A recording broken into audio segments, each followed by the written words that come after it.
जय श्री कृष्ण। कामैः तैः तैः हृतज्ञानाः प्रपद्यन्ते अन्य देवताः तम तम नियमम आस्थाय प्रकृत्या निहिताः स्वया। जिनकी बुद्धि भौतिक इच्छाओं द्वारा मारी गई है वे देवताओं की शरण में जाते हैं और वे अपने अपने स्वभाव के अनुसार पूजा के विशेष विधि विधानों का पालन करते हैं। जो अल्पज्ञ हैं या जिन्होंने अपनी आध्यात्मिक चेतना खो दी है वे भौतिक इच्छाओं की शीघ्र पूर्ति के लिए देवताओं की शरण में जाते हैं।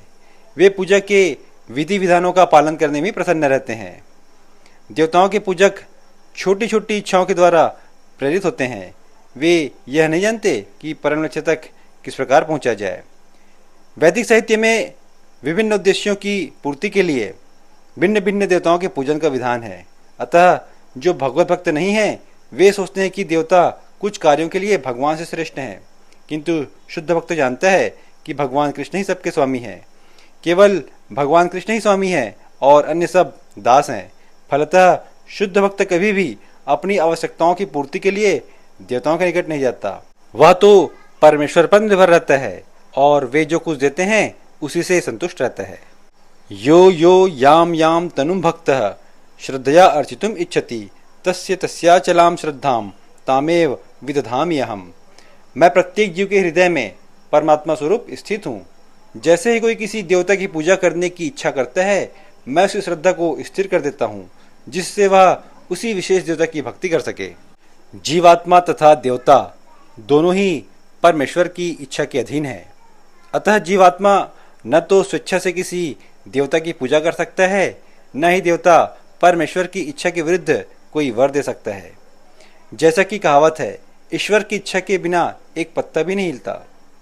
सामान्यतः जो लोग इस संसार में पीड़ित हैं वे देवताओं के पास जाते हैं, क्योंकि वेदों में ऐसा करने का उपदेश है कि अमुक अमुक इच्छाओं की पूर्ति के लिए अमुक अमुक देवताओं की शरण में जाना चाहिए। उदाहरण के लिए एक रोगी को सूर्यदेव की उपासना करने का आदेश है।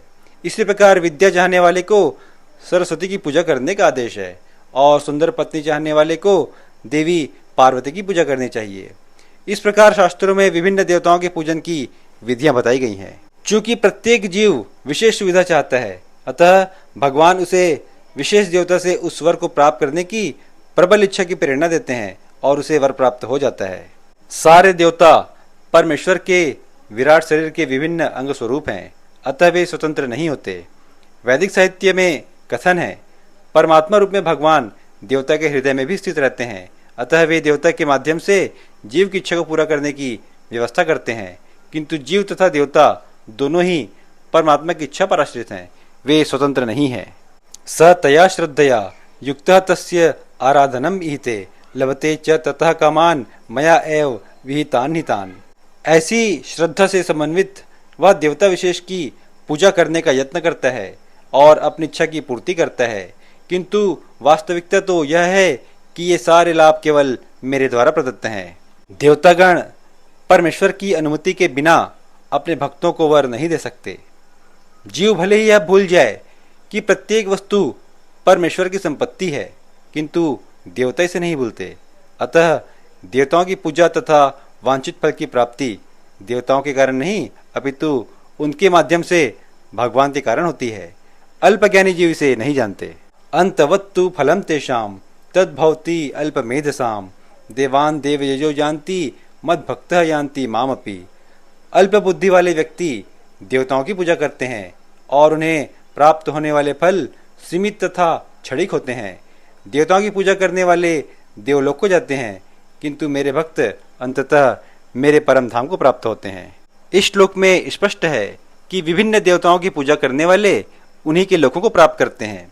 जैसे सूर्य की उपासना करने वाला सूर्यलोक को जाता है या चंद्रमा की उपासना करने वाला चंद्रलोक को प्राप्त होता है। इंद्र की उपासना करने वाला स्वर्गलोक को प्राप्त कर सकता है, किंतु भगवान कृष्ण की सेवा करने वाला उनके परम धाम गोलोक को प्राप्त करता है। इस श्लोक में यह भी स्पष्ट किया गया है कि देवताओं के द्वारा दिया गया फल सीमित तथा क्षणिक होते हैं, किंतु भगवान कृष्ण के द्वारा दिया गया फल स्थायी होते हैं।